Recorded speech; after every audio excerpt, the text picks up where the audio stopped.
จะมีสบายไงนี่อัลฟามุกเถือใส่โกชามเรเปล่าไงนี้ยำติงบามเรเปรย์ปัวสวายคลื่นวิชงวยเยียงเรเปรย์ธรรมดาชามเรเปรย์ไงนี้อัลฟาเอาตะมาเตเตปลัวอัลฟาตอนเจียยำฮัลมาทำผัดกะเพราเนื้อกับอัลฟากันนะครับลุยใส่กระเทียมเข้าไปจะตำโจลบ้านในเกจเจ็ดยำฮัลไอตะมาเตลิงจมวยนังตำบานเข้าไปดาเซโกโจลเซโกนี่ยำจรามากเป็นแต่อันจรามไม่หมดเต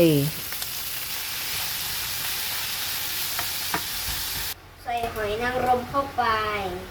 ดับเรียงจ้องโจลใส่ผงปรุงอาหารเข้าไป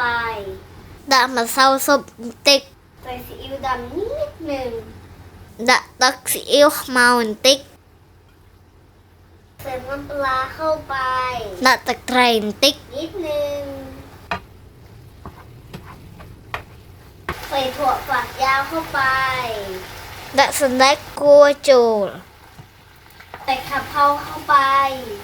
จงกร้อยดะมระเปราโจลผัดกะเพราเนื้อของอัลฟาน่ากินนะครับชามระเปราใส่โกสนาไดอัลฟาเมื่อเต้าก๋วยจังยำออด